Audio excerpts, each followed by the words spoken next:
Hello, everyone, and welcome to Talk Nerdy. Today is Monday, September 27th, 2021. Wow. And I'm the host of the show, Cara Santa Maria, and we have a great one for you this week. I'm so excited. But before we dive in, I do want to thank those of you who continue to make Talk Nerdy possible week after week. Remember, Talk Nerdyism will always be 100% free to download, and that is made possible from the generous support of listeners just like you. If you would like to pledge your support, all you've got to do is visit patreon.com/talknerdy to learn more. This week's top patrons at the very tippy top is Rob Schreck, along with Daniel Lang and Mary Neva. I also want to thank Brian Holden, Christopher Pitts, David J.E. Smith, Dudas Infinitas, June Sapara, Ulrika Hagman, and Robert Christ for their support of the show, among many, many, many others. Right now, 212 of you. Thank you all so much from the bottom of my heart. Okay, let's get into it. This week, I had the distinct honor of having my favorite living science writer on the show. If you don't know her, you absolutely should. Her name is Mary Roach, and she is the author of, let's see if I can do this, Stiff, Spook, Grunt, Gulp, Packing for Mars, Bonk, and her newest, Fuzz, When Nature Breaks the Law. We're going to talk about all things writing, all things human-animal conflict, all things cadaver, all things the alimentary canal, and more. So you don't want to miss it. Without any further ado, here she is, Mary Roach. Mary, thank you so much for joining me today. Oh, my pleasure. Thank you so much for having me.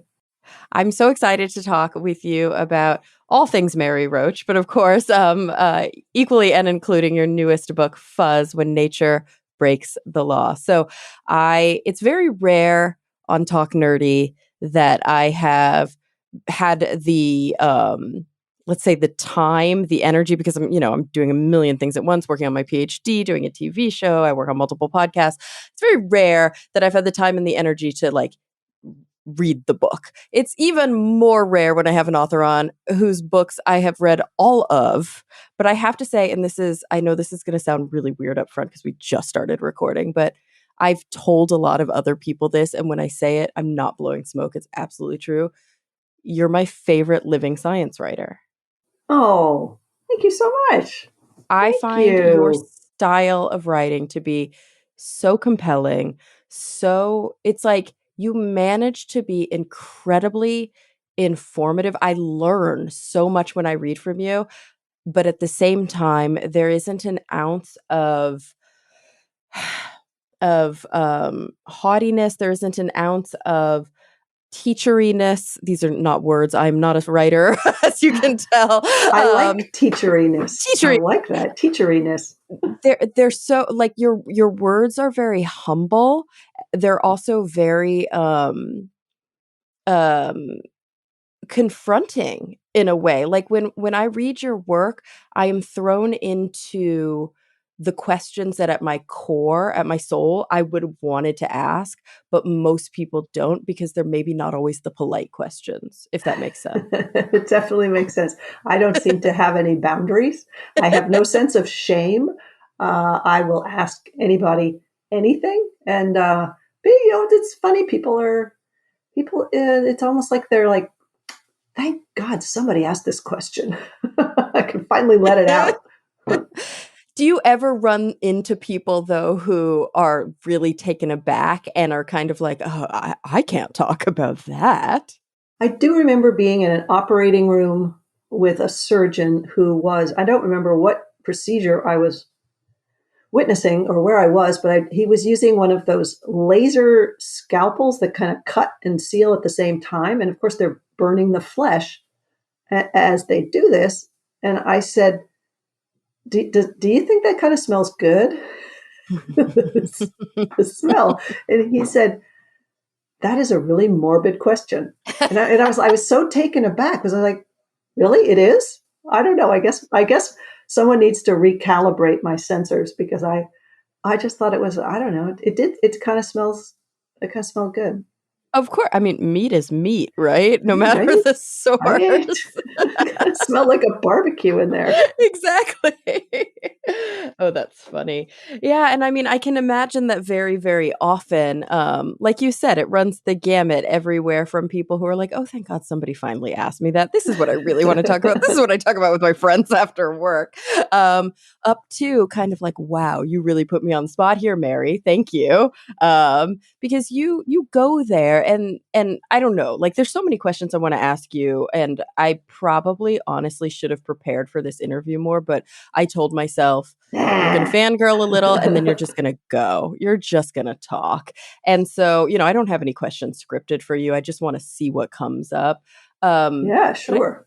yeah, but I think one of the kind of biggest questions that I've been sitting on is how do you decide what these topics are going to be? All the way from your first book, which was the book that really, I mean, it continues to stick with me and probably many of your other readers, Stiff. Stiff Yep. was first, right?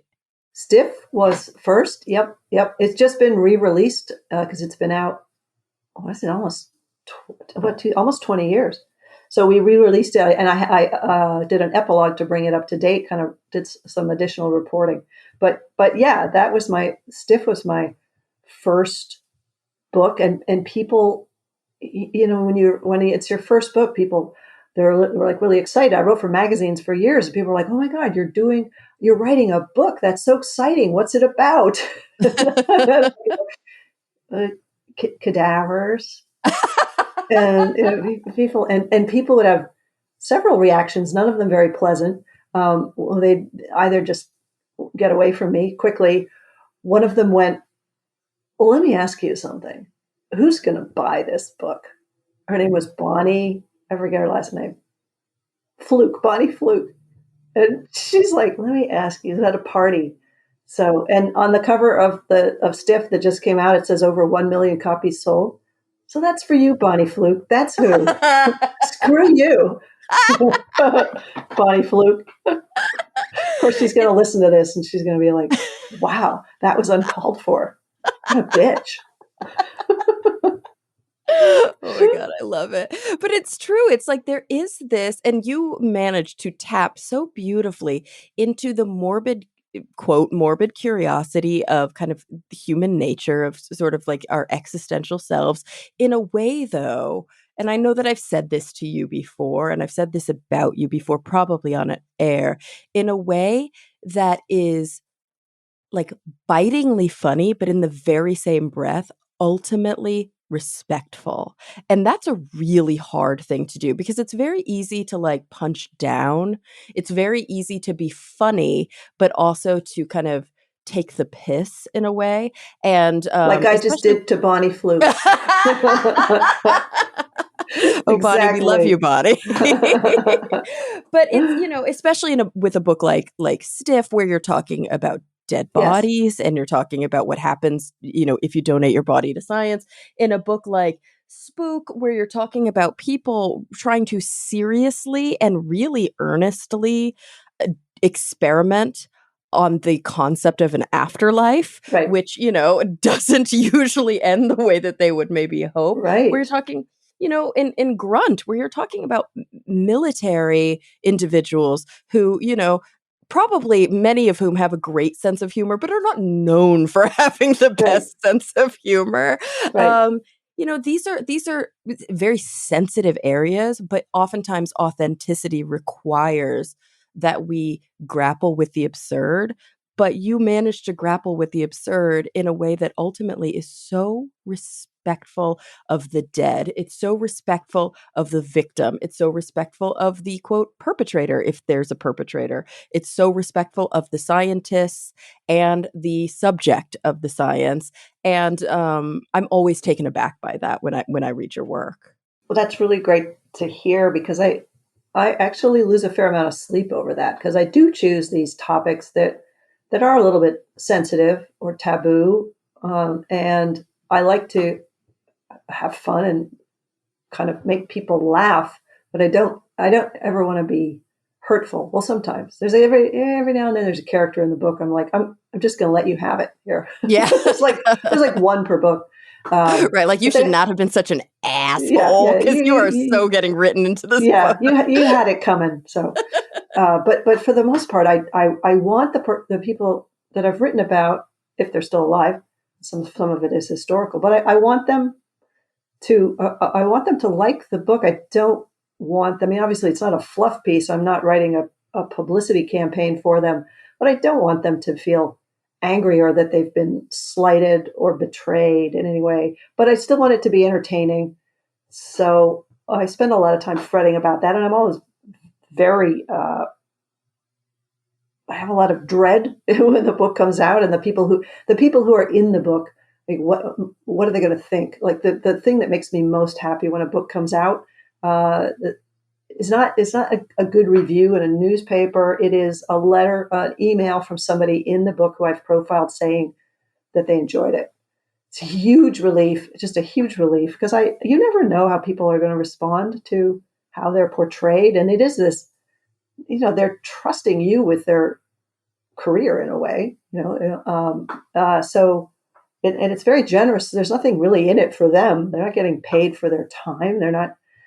Uh, it's just they're agreeing to let me step into their world, eat up their time, and let me portray them without really knowing what I'll do. Lately, I have been.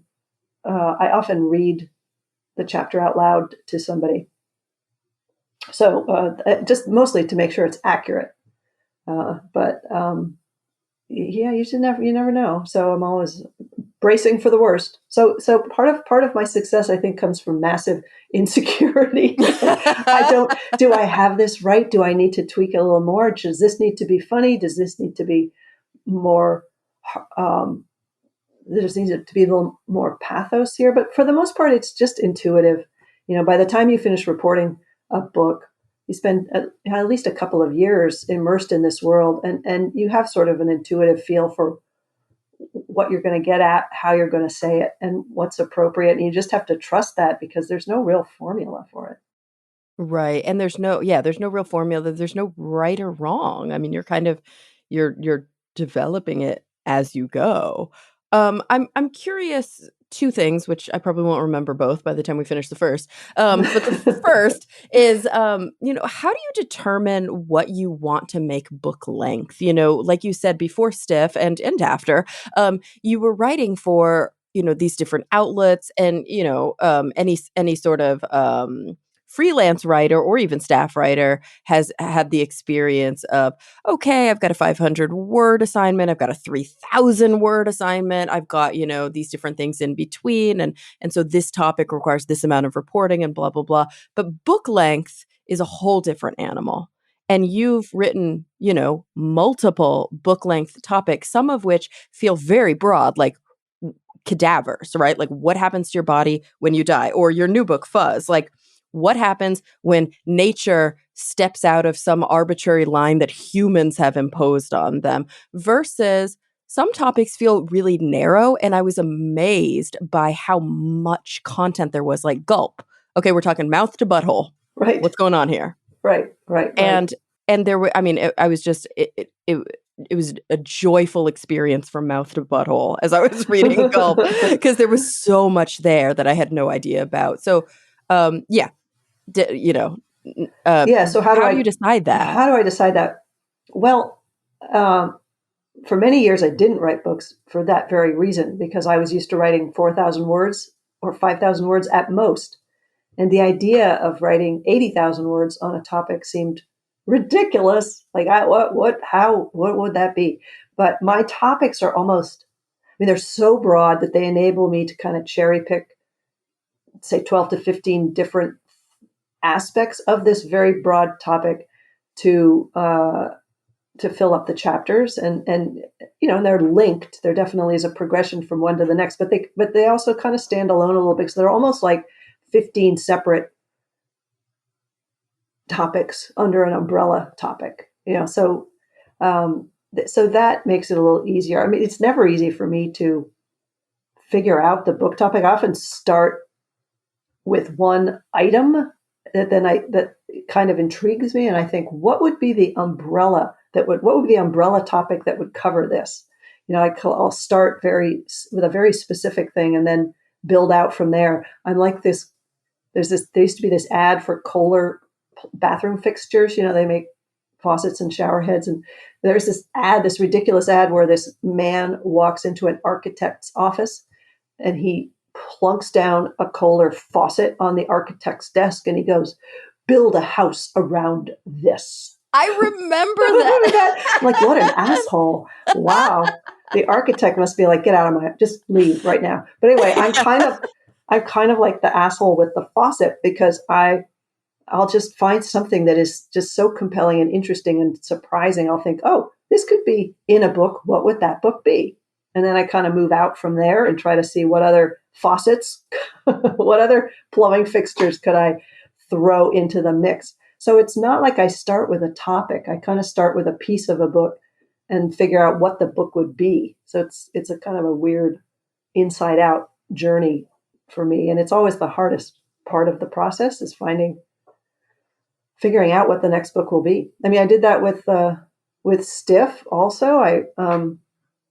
I'd been wandering around the basement of the UCSF Medical School library, and I came across the STAP car crash conference proceedings from 1960s, sometime in the 60s, span of a decade, and was looking through them, and there were all these bizarre these studies trying to develop. It was the dawn of automotive safety, and in order to figure out what were cars doing to people, they used cadavers initially in order to create the dummies that we now use. So I wrote a short piece on that, and people seemed to respond to that and find it interesting. So that was kind of me going, well, I don't know, like careers of the dead, like interesting things you can do when you're dead.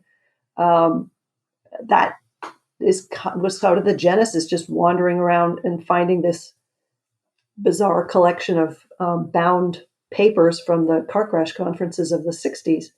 And then thinking, well, so cadavers, what other interesting hobbies and careers have they had?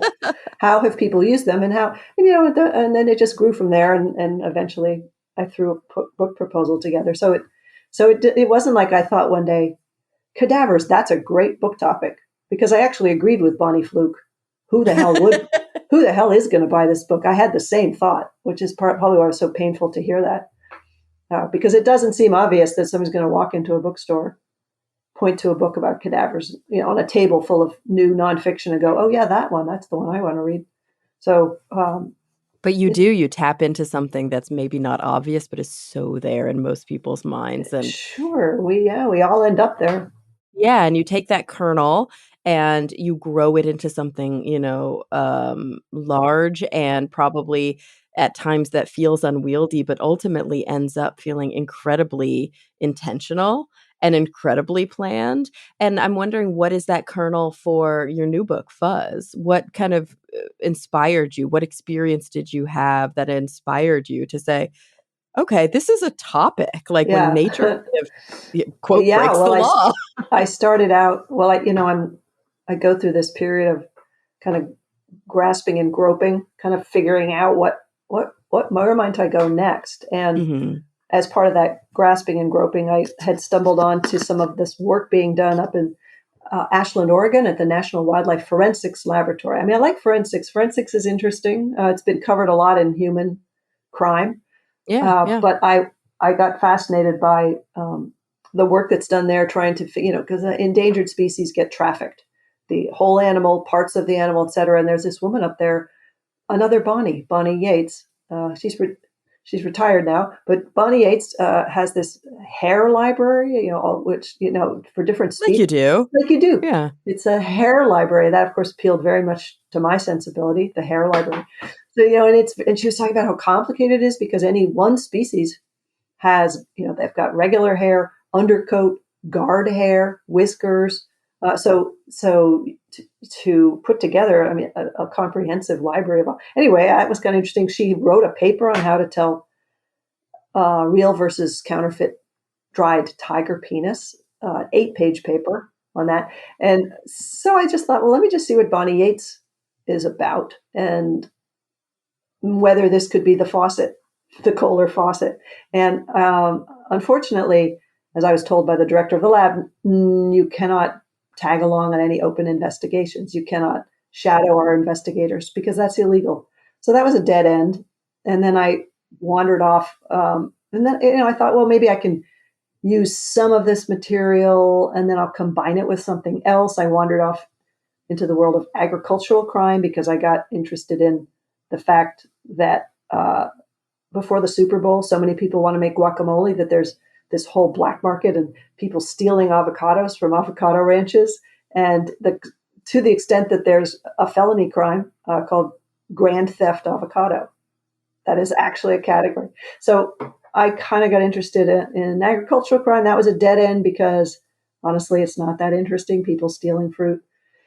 And then, see, it's never really it's never a tidy process. I never have a tidy origin story. But then eventually, I kind of thought about, well, what if wildlife were the perpetrators rather than the victims? And I found out that there is a whole branch of science called human wildlife conflict, with conferences and textbooks and people spending their entire career trying to sort out these problems between wildlife and humans.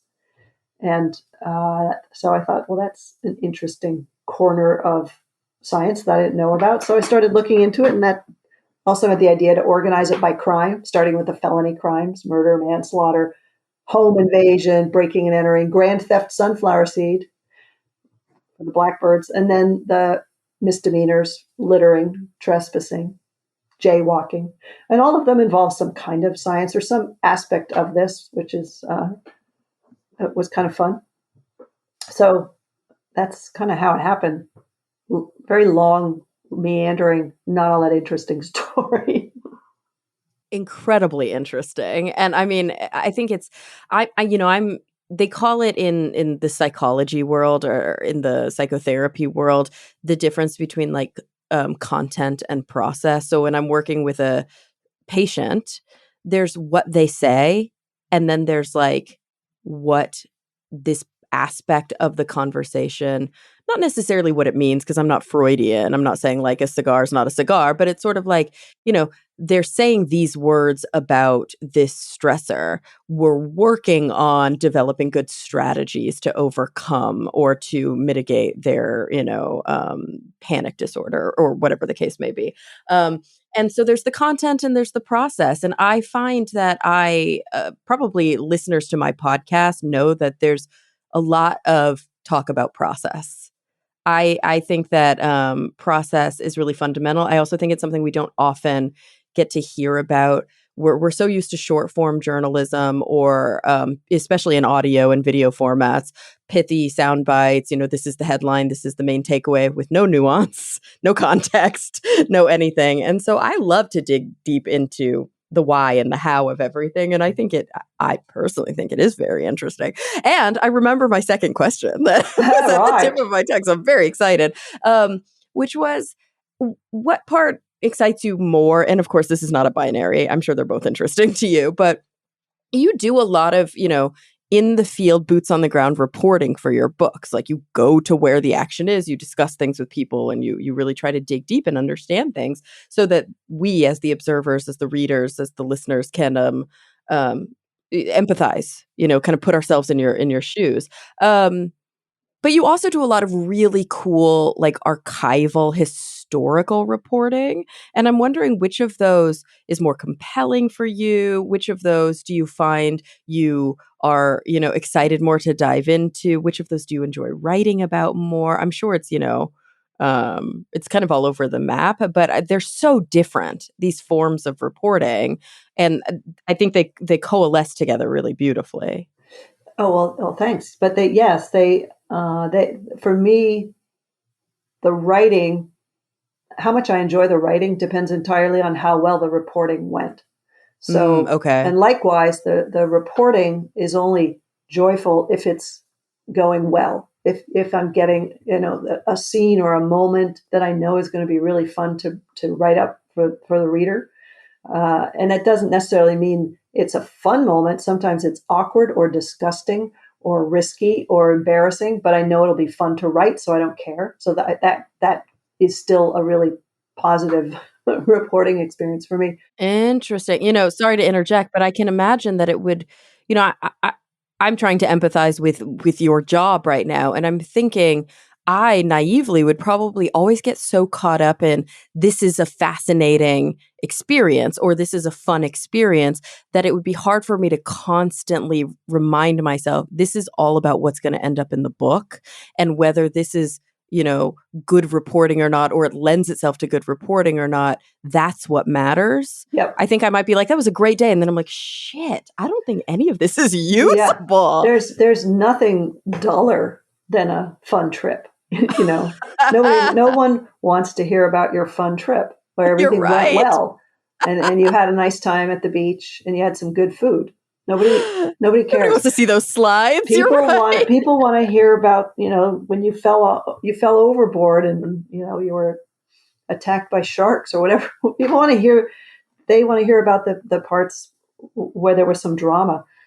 So yeah, and I, when I was writing the Packing for Mars, which had to do with living without gravity, living in space, and NASA would sometimes go like, let's get you down here to ride the rover, and okay, that'd be kind of cool. All right, a rover. I'm like, but it doesn't. That is so not interesting for a reader. I'm on the rover now, where it's kind of like a golf cart, and we're driving around. Who cares?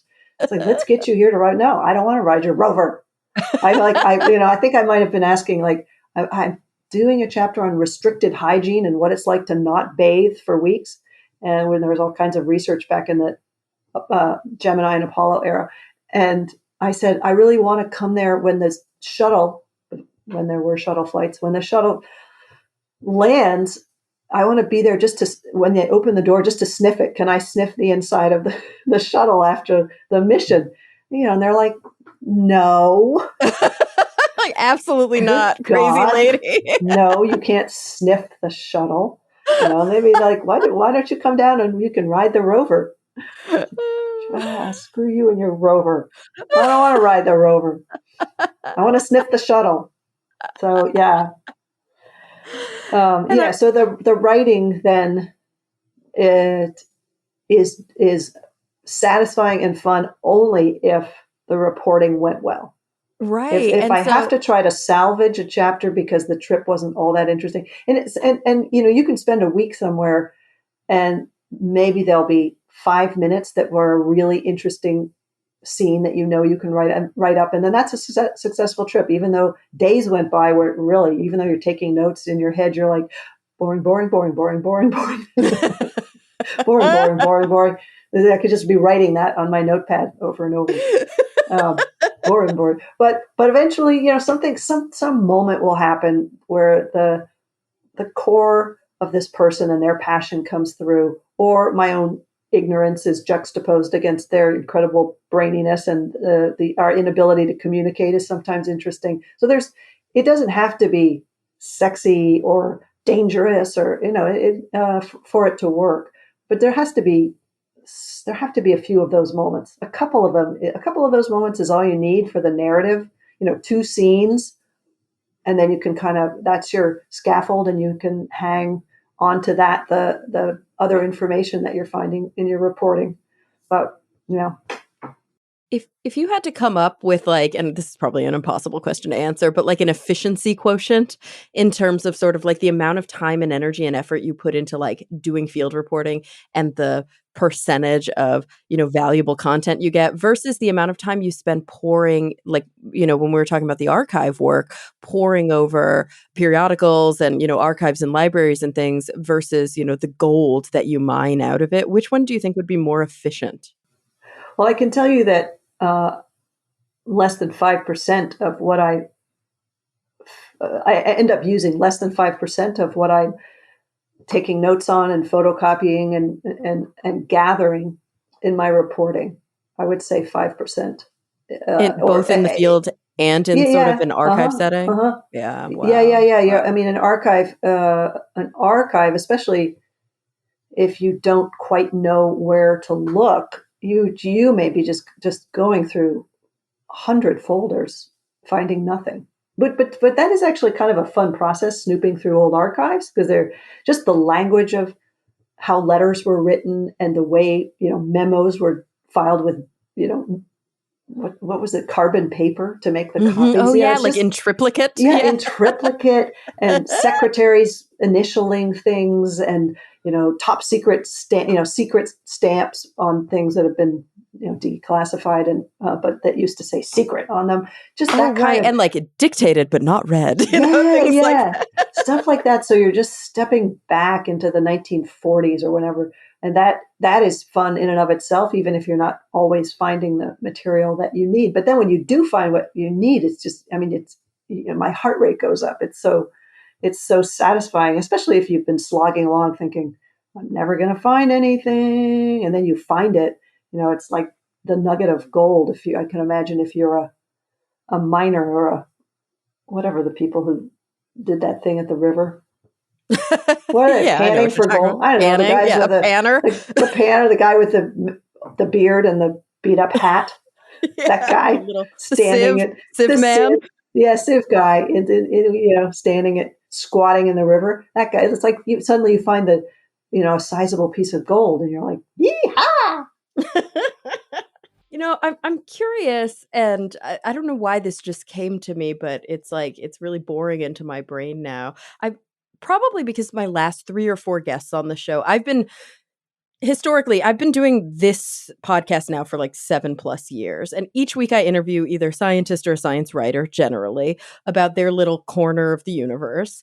So I've covered the gamut from every science, technology, engineering, math field I can think of, to lately, because of my work in psychotherapy. I identify as, I'm trained in the orientation of existential psychotherapy. I work with cancer patients, and specifically, I very much enjoy my work in death and dying, and grappling with bigger issues like mortality. So I've been and I'm very social justice oriented in my approach, and so some of the frame of my show has shifted a little bit. I'm saying all of this as context for the fact that probably my last like 4 guests were women of color, who are big social justice advocates, who are grappling with like really big inequities and big conversations about how society is run.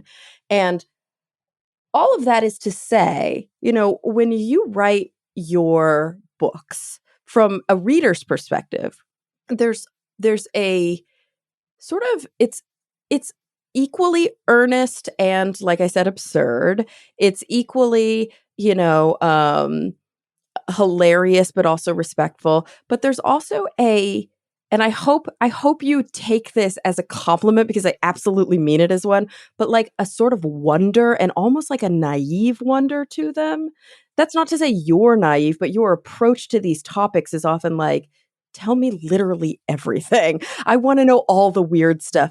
And I'm wondering, do you ever grapple personally with having an agenda, having a point of view, having a social justice point of view, or a real kind of personal limit or perspective, and either fighting against it, or maybe saying, I want this to come out in my writing, because I think it's important that people think about things from this perspective, because historically we haven't.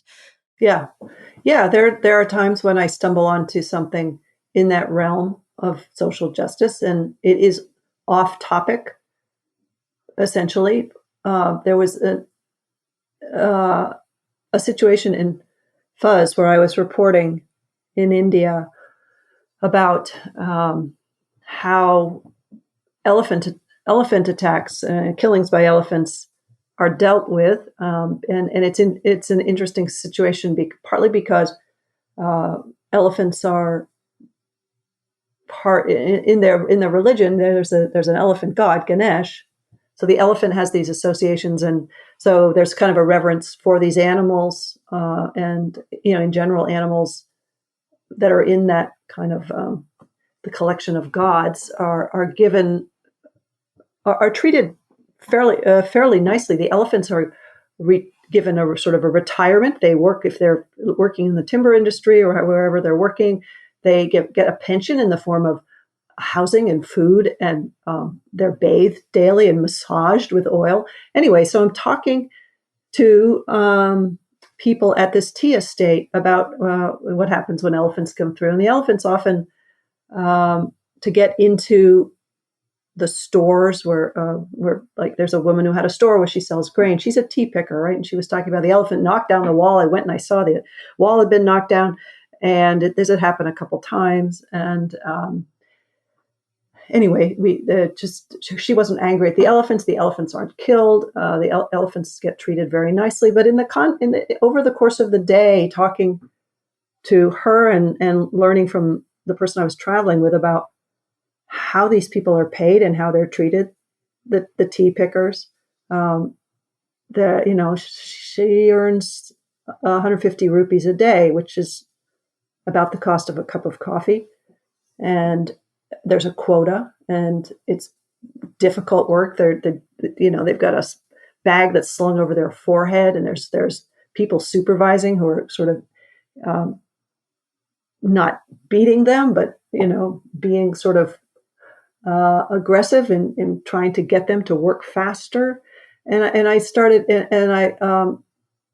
I decided to put this into the book, even though it's really, the fact that in India, depending on your caste, your species, your gender, it may be a better place to be an animal than a person. I mean, some of the ways that people are treated there, and just so that I decided to put that in because it just seemed like it should be mentioned. It didn't have to do with the elephants really, but yeah, there are moments where you just want to put something in because it should be said. And how do you approach that? Are you like, I'm going to say this point blank, or are you more like, I'm going to present the color of this so that there's a richness and people can sort of walk away with their own interpretation? Like, how do you Well, approach often the latter, saying but in this, something like that? yeah, Mhm. often the latter, but in this case, I did say that. I did say depending on your caste, gender, species, and I forget what else, economic class, I guess, I don't know, that it seems like it may be a better place to be an animal. So yeah, there was I remember I had come across a article about how they were I think it was in Delhi, they were building new sanctuaries for this cattle. Cows wander the streets, and they're considered sacred, and they're building this facility, this sanctuary, and talking about how high tech it was and how nice it was. And then they said, and we also have a plan to house some of the elderly with the cows. I was I like, would throw them in okay, there too. okay, Wow. all right. And Wow. not to be picking on India. I mean, we have so many problems here. I mean, I live in California, where the homeless situation is shameful, given how much money in property, just in property tax in the Bay Area. How much money you're getting the housing prices are so high. How is it that we can't figure this out? How is it that we just all drive by these tent camps, and how can this not? Yeah, oh, just saying, we don't, not like we have the answers. Absolutely. No, you're right. You're right. And it must be a difficult task grappling with how much do we go to that place that can be confronting, that can be difficult? How much do we stick with, content and topics that are less confronting? How do you find that real mix when you're putting together 80,000 plus words? And, what is your goal in your writing? Is it to inform? Is it to entertain? Is it to put people in a position where they're out of their comfort zone and they're sort of looking at the world through a Yeah, fresh lens? Like, yeah, what do you ultimately hope that people will get right, out of reading your book? right. Well, I think, to inform and entertain is always part of it. But for each book, I think there's, and it's something I don't know necessarily when I start a project, because I don't know anything when I start a project. I'm kind of coming at it about as ignorant as you can be, the topic that is. So, but by the end of it, you spend a couple of years, and you do have often something that you'd like people to take away from each book. I mean, with Stiff, I just wanted people to kind of understand the value, because people tend to be like, oh, they do these things with cadavers. Oh, it's really disrespectful. It's like, well, actually, they're dead and they don't feel pain. So it's this tremendous gift, almost a superpower. And it's a wonderful thing to do. It's incredibly generous. So just to get people to think about, at the very least, making their organs available. I think it's just so tragic to not to make use of, if you're in a position where your organs could be procured and transplanted. It just seems like such because there's so many people waiting. So definitely, wanting people to think through why they are not making their organs available, and maybe even to think about donating their remains, their whole body for research. Oh yeah. These are Um, huge outcomes. I mean, I can tell you point blank, and maybe I already had this tendency, and maybe I already had this idea in my mind, but like you said, Stiff came out 20 years ago. I'm 38 years old next month. 20 years ago, I'm at my 20-year high school reunion. I was young, right? I was a high school graduate when Stiff came out, yeah, and I can tell you that I can, it's maybe not single-handedly, but one of a very impactful book for me, that I ultimately absolutely want to donate my body to science. I absolutely want to give my tissues and my whole self, and my, whether it's my arm or my toe or my yeah. hair or my eyeballs or whatever, to help answer some sort of question that may ultimately help others. And so, yeah, I mean, Stiff was instrumental in that for me, and I bet you there are a lot of other people who could say the same. Yeah, so yeah, I want there to, there's usually some kind of core message that isn't something that I set out to get across, but I think when you write a book, when you spend that much of your time immersed in a subject, that kind of happens naturally. Otherwise, it just feels like a collection of random facts. Right. And so how would you conceptualize that for Fuzz? I mean, is it the sort of, they were here first and they don't have the skills and the parameters that we as human beings have, so we've got to figure out a way to Yeah, I mean, coexist? For Fuzz, it's really, first of all, I want people to kind of understand how complex the solutions are, and how anytime somebody says, "Why don't you just, make some bear resistant trash containers?" Like there's a whole chapter on how crazily complicated it is to make that matter, and the problem being humans, and so I want people to kind of see that it's it's uh, it's surprisingly complex, and also just to, I think when we use the term pest, it enables us to, I mean, first of all, puts the animal in the context of human existence, which isn't right. It's Yeah, an as if they animal unto exist its just right, to just annoy to us or annoy us, serve right? us, or Yeah, and yeah. I think it also gives us permission to just call somebody to take care of the problem without thinking, what is that like for that animal, and also to realize there's things that you can do to prevent the problem from happening in the first place. Like maybe don't have a cat door that lets the raccoons come in and eat the cat food, or maybe seal up the hole where the squirrel is getting into the attic. Just that's the things that you can do. So just trying to get people to um, think before they act, and to realize just how surprisingly complicated these challenges are. And I mean, obviously, they're not, animals aren't committing crimes; they're following their instincts. But they do all the things. They do all the things that we consider crime, and that we can't just write a ticket. So we have Yeah. to Although figure we it out. tried, as you pointed Yes, out. yeah, exactly. So, and just to, in the end, realize that if there's any way to just coexist and wait, to coexist smartly in a way that doesn't encourage the animals to become a threat to public safety, because that's when animals like bears get killed. Yeah, really, it reinforces this idea, at least in Western culture, and especially in really industrialized culture, of how separate we are from our food, from our surroundings, from quote nature, and we, the example that comes to mind for me, like the very first thing I connected in my head when you were saying what you were saying about pests, was this idea of the garbage that we produce and how we throw things, quote, away, like, Hmm. they just Yeah, go yeah, away. Like, yeah, where yeah, is yeah, yeah. away?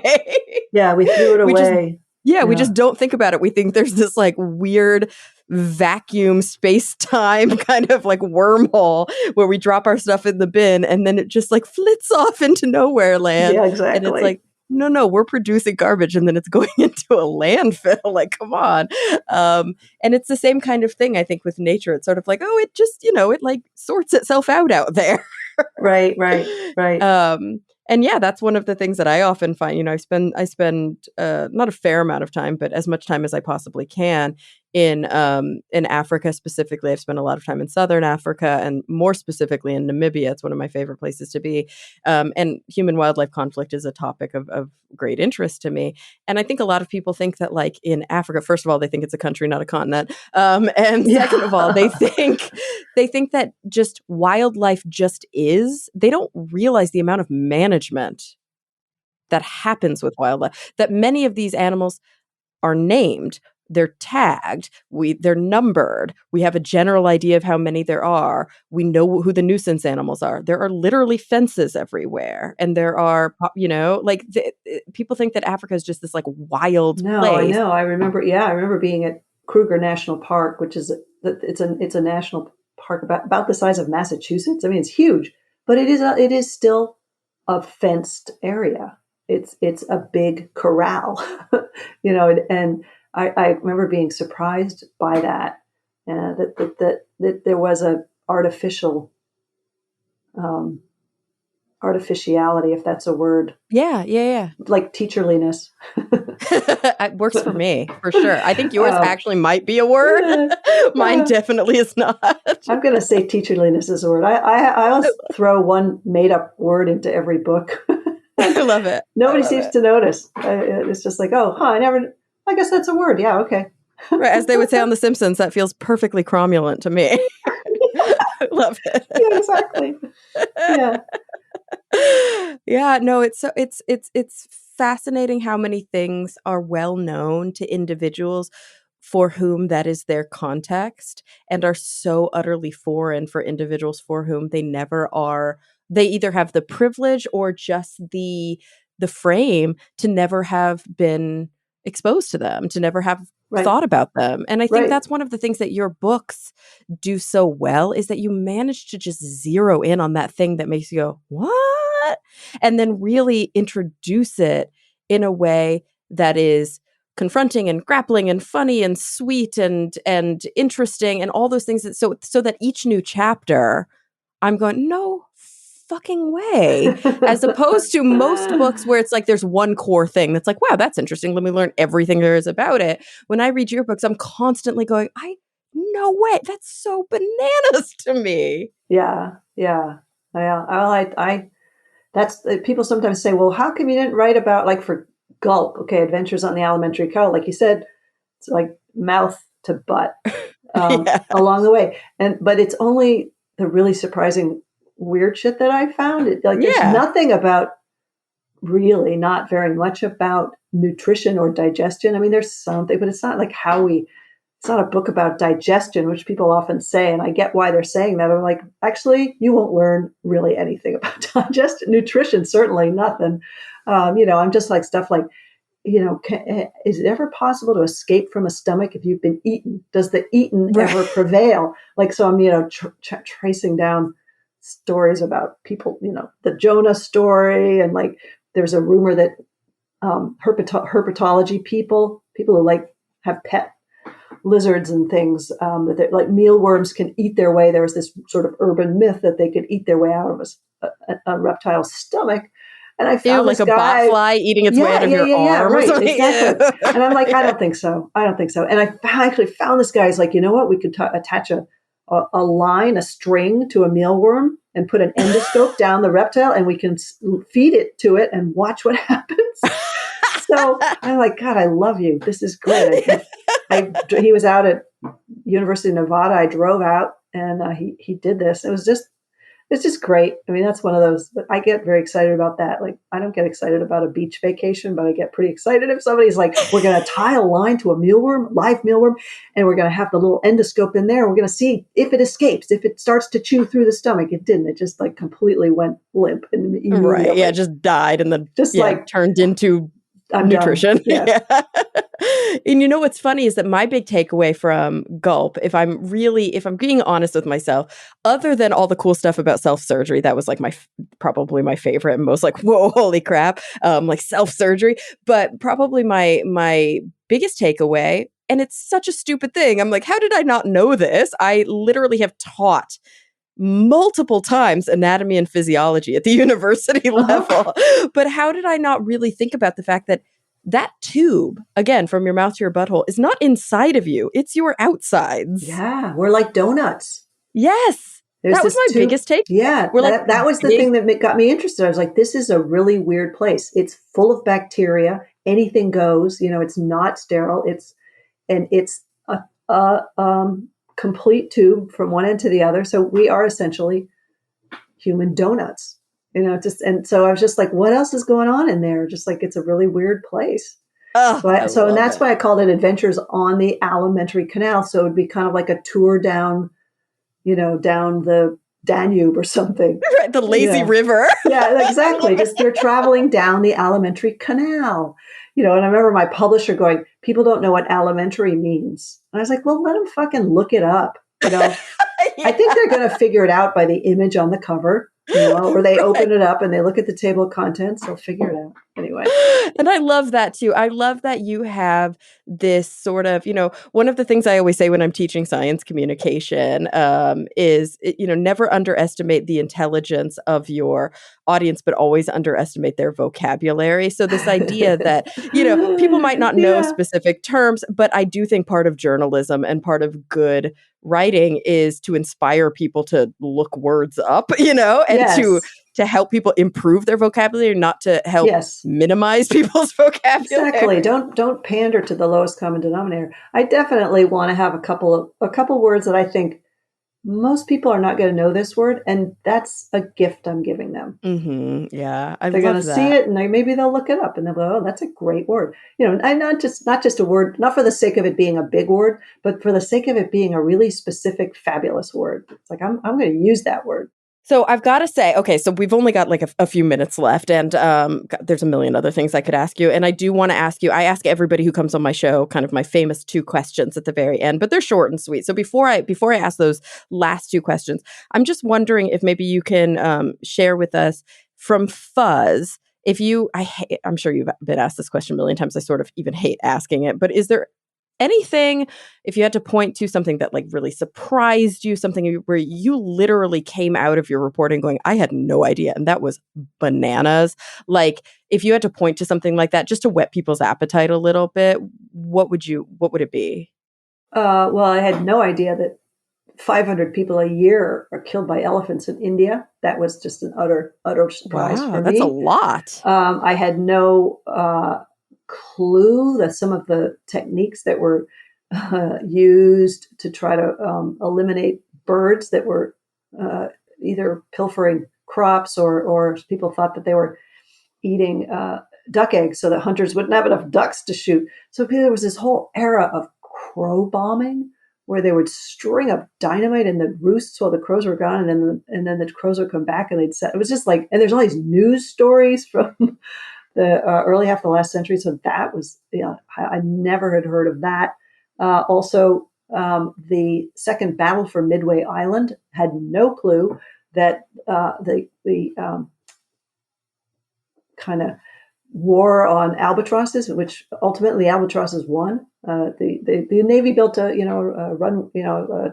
naval base, and they were flying planes and refueling, and so it was a busy airstrip. And these are big birds, and they were like this is dangerous. We've got to get rid of those albatrosses. There was nothing they could try that would convince the albatross to go away. It was just Hell a yeah, good for those hilarious, albatross. a Yeah. hilarious effort. At one point, they brought in these biologists, Hubert and Mabel Frings, and they were like, you know what? We saw some housewives carrying large cloths and that seemed to shoo away the albatrosses. So we think if you could have some of your Navy men walk around with large red pieces of fabric amongst the birds, we think that would work. And then like eventually they stop talking to Hubert and Mabel, and they're like, at one point they tried to trip the albatrosses.